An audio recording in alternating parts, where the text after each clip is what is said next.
We are one day away from the 2025 NFL trade deadline, and are the Chicago Bears going to make some moves? There's not a lot of new buzz around the Bears this morning. We hit that report from Jay Glazer last night, so I thought it'd be a good time to kind of just unveil my perfect trade deadline plan for the Chicago Bears. So let's go ahead and get into it here.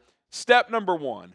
A pick swap for Dolphins cornerback Rasul Douglas. Talked to our Dolphins host Nick Roloff. You guys know Rolly, our former Bears producer, and he thinks a pick swap would get this done. They signed him in August. He's actually played pretty well. Good physical outside corner who's been in this league for a long time. There's been reports that they are set to make multiple trades and clearly go into seller mode, which is why they fired GM Chris Greer. He was hesitant to do that reportedly, and they've already started that process. They traded Jaelan Phillips to the Philadelphia Eagles earlier today. Now, I was told that the Bears did have interest here. I'm guessing they offered a fourth, and Philadelphia topped it with a third. And to be honest, I'm okay not trading a third for Jaelan Phillips. Like, I got no problem with that. He's a rental. He's in the final year of his rookie contract. Nice player, but he also has an injury history, and you would have about half a season of data to determine whether or not you want to keep him long term. So I'm not going to, freak out that the Bears didn't trade for Jaelan Phillips. But more to the point of the Dolphins selling here, they've started that process. And I think Rasul Douglas is just like an easy guy to trade off if you're Miami. 30 years old. He's on a cheap one-year deal. He's not a long-term piece for Miami. And the Bears don't need a long-term piece at corner either, because big picture, you're going to get Jaelan Johnson back, even if it's not this year. He's under contract. Kyler Gordon's a part of this thing moving forward, but you need help specifically at outside corner for the rest of this season. QB rating when targeted, 88. He's only given up one touchdown this year. Rasul Douglas, for a guy who signed in August, has played above average ball, and that's kind of what you're looking for here. Can you find a guy that can play better than Nahshon Wright? And listen, it has not been all bad for Nahshon Wright. He's had some good games. I just think when you get him in a game against really good receivers like we saw yesterday, and to be fair, Tyreek Stevenson wasn't good either, but he's been a better player than Wright has this year, and obviously the second-round investment. You're more invested in Tyreek Stevenson than Nahshon Wright. If you could find a guy that can be an upgrade over Nahshon Wright, or at least give you another option, because the Bears don't have another option at outside corner. You're not going to go to Jaylon Jones. Nick McLeod is playing some snaps. He's got nickel outside flex, but ideally he's just a versatile backup. You don't want Nick McLeod playing that many snaps moving forward. I think Gardner Johnson's role is going to continue to increase as this thing goes, but he can't play outside corner. So if you could get a guy like Rasul Douglas on a pick swap like this, Douglas at a 7th to the Bears for a 6th, I would do this. And by the way, the Dolphins right now don't have a 6th-round pick, so they would get one back here for the next draft. I would be doing this trade. Would you? Type Y for yes, or you can type in for no. Some other corners to monitor. Riq Woolen, I don't see how he gets traded at this point unless the Seahawks are blown away.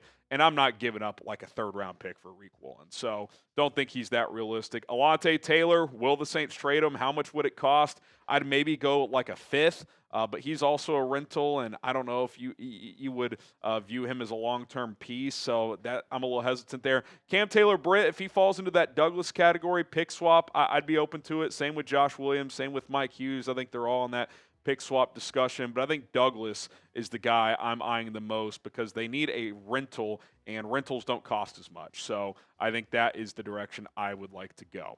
All right, coming up, part 2 of my perfect Bears trade deadline plan.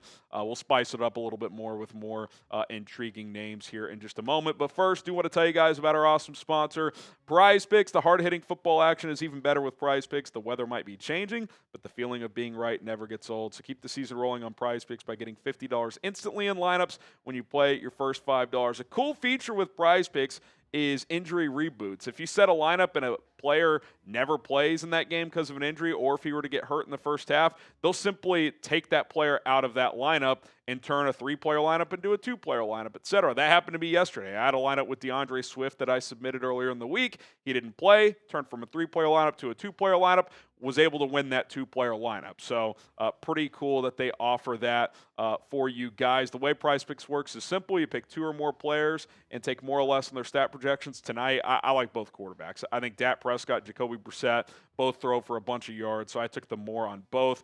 Dallas defense is really struggling. Dak has been cooking offensively. The Cowboys got to get this game, so I like him to have a big game. And Brissett's playing well for Arizona, and that Matt Eberflus defense is having major problems right now. So $20 entry to win $60 here on Monday night. Download the Prize Picks app today. Use our code CLNS to get $50 in lineups after you play your first $5 lineup. That's code CLNS to get $50 in lineups after you play your first $5 lineup. Prize Picks, it's good to be right. All right, step number 2. Trade a middle round pick for an edge. I kind of tweeted this out last night, this two-step process. And to me, I would define middle round pick as a third to a fifth rounder. Last round of day 2 in the draft, up to a fifth rounder on day 3. Third, fourth, or fifth round pick for an edge, depending on the caliber of player, the contract you're getting, all that stuff. Let's start with Trey Hendrickson. Obviously, he's going to be an interesting one.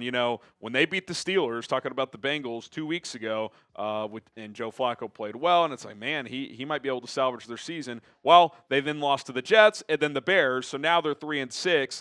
And if you're the Bengals, you might have to reconsider what your trade deadline plans are. Now, he is dealing with a hip issue. I was actually told that the Bears have some interest here, but they are concerned about the hip. I don't know how serious it is. I don't know if they can get a screening from Cincinnati. Obviously, he would have to pass a physical, so there's a world they could trade for him, but then it falls through if the physical isn't good. But we'll see if they get the intel they want on Hendrickson's health status. If I felt good about his health, I would trade a third for Hendrickson. I wouldn't go up to a 2. He's in the last year of his deal. It's unclear if the Bears would keep him long term. In fact, I would probably just play this season out if I traded for him. And if he walks, you can get a comp pick for him, third, fourth round pick, if you play the formula right. So, if you trade a third for him and get a fourth back in the following draft, it's kind of worth it, even if he ends up just being a rental. Excellent pass rusher, not great against the run, but you need more guys who can get after the quarterback. And guess what? I know we all don't think Dio Adengbo is very good, especially for his contract, but he's still a decent player that you need on the field, and he's not going to be on the field. He left with an ankle injury yesterday. I was told it's probably a high ankle sprain, and Chris Emma reports that he saw him leaving the locker room with a significant brace and crutches. Doesn't sound like a guy who's playing in the next week or 2. So you've got him down. You've got Dominique Robinson down. Shamar Turner's out for the year. You've only got 3 healthy edge rushers on the 53-man roster right now. Montez Sweat, who's coming on. He's playing pretty well right now, so that's good. Austin Booker, who did flash yesterday. That was an impressive bull rush on Orlando Brown in a strip sack. That's all great. Daniel Hardy's really more of a special teamer that can play edge. You're just running out of bodies here. So regardless of if you go for the bigger name like Trey Hendrickson, you need somebody. You got to bring somebody in here, and you got to do it this week. I guess you can call up Jonathan Garvin from the practice squad on Sunday, but I don't think Dom, Rob, or Dio's playing this week. So right now, you've got 3 healthy edge rushers. And again, Daniel Hardy's a guy you probably don't want to give a lot of snaps to.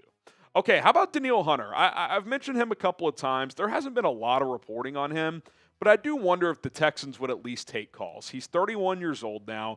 They got to pay Will Anderson Jr. soon. If they decide to pay C.J. Stroud, they got to carve out money for him. Would you just trade him if you're Houston? I'd offer a third for him as well. I'm not going to 2 for a 30-plus-year-old pass rusher, and Hendrickson and Hunter fall into that category. Hendrickson's 30 and Hunter's 31. But both these guys can really get after the quarterback, even if they're not here long-term. If they're only here this year, maybe next year, okay, you get a third, maybe you get a future comp pick back. I think that's worth it for a third, especially considering the Bears have not drafted super well in that round. Both have a 13% or better pass rush win rate. They're very similar players. We actually talked about this back in the offseason. Both are excellent pass rushers and average at best against the run. You're not going to stuff the run with these guys, but they're going to help you get after the quarterback. The run defense has actually been pretty good recently, so I think that would certainly bolster this pass rush. Okay, pick an edge. Who would you rather have? Type TH for Trey Hendrickson or DH for Danielle Hunter. Let me know down in the comments section below. Okay, Jermaine Johnson's a guy I've been interested in for weeks now. Now, he came out publicly and said that he had a talk with the Jets and that they want to keep him and he wants to stay. So it would be a surprise at this point. If he were available, I'd offer a fourth. Jermaine Johnson went for a third. Jaelan Phillips went for a third. I think that's a slight overpay. I'd offer a fourth for Johnson. Now, would the Jets take that considering Jaelan Phillips went for a third, and he's a rental, and Johnson has his fifth-year option next year. I don't know, but that's what I would offer. Whether or not the Jets would take it, I'm not sure. He's got the Achilles tear under his belt. I can't offer a day 2 pick for Jermaine Johnson. If I'm offering a third, I need a pick back. I need like a fifth or a sixth in return to at least help offset that a little bit. The one benefit with him, even if you did overpay a little, is you do have next year. So you'd have a year and a half of team control of Jermaine Johnson, who's still only 26 years old and has a lot of potential.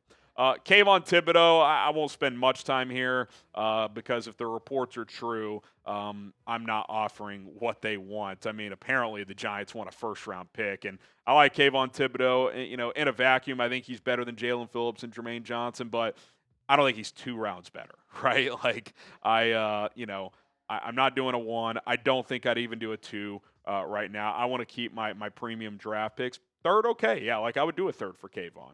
You've got next year of team control. He's really taken a step forward as a run defender this year. He's been really good in that regard. He's kind of hit and miss as a pass rusher. Kind of comes and goes, but I do like the player. First-round pick, though, no thanks. And then Bradley Chubb. You know, I've kind of been sour on Chubb, but I kind of revisited it. His contract isn't as bad as I thought. It's not great. But like I think next year he would count like $19 million against the cap, so that's workable. I think you could cut or trade him with relatively minimum penalty. I'd have to double check on that, but it's not as bad as I thought. It's still an overpay though, so I'd go a fifth here. I think when you factor in the contract, a fifth is more fair here. You know, Jaelan Phillips went for a third, but Phillips is kind of a younger ascending player. Chubb's having a solid year, but I don't think there's like a ton of improvement still happening at this point in his career. He's 29 years old. He's like a good player. Like that's what I would call him. He's a nice, good player. I'd offer a fifth when you factor in the contract and see if Miami takes it. The bottom line is, especially with the injuries, Dio set to miss time. It looks like Dominique Robinson is currently injured. The good news is Montez Sweat has come on. Austin Booker looks like he's going to at least be able to help. Now we'll see how consistent he can be. But you need a running mate for Montez Sweat. In an ideal world, you get a guy that could start opposite of him while Dio is out. And then Booker's that third guy who can come in, NASCAR packages, get after the quarterback. Like that would be an ideal scenario. When Dio's back, maybe he plays more on the interior. Maybe that's a better role for him. We'll have to wait and see. But ideally, you're getting another edge rusher. And again, we outlined it with the injuries. You got to add somebody. Like you need a fourth edge rusher in here, even if you dip into the Arden Keys, the Arnold Ebiketis. Like if you want to go the cheap later round, you need something. So I kind of expect the Bears to make a move at that position. Okay, what is your perfect trade deadline plan? Let us know down in the comments section below. Don't forget to subscribe to the channel. We are going to continue to pump out content here on Chicago Bears Now. We'll be live this afternoon breaking down the latest trade buzz. We'll probably talk a little bit more about where the Bears are at currently in the season after beating the Bengals 47-42. What a game that was. Thanks for all the support on yesterday's watch party, by the way. It was a lot of fun. My name is Harrison Graham. Hit that sub button and bear down.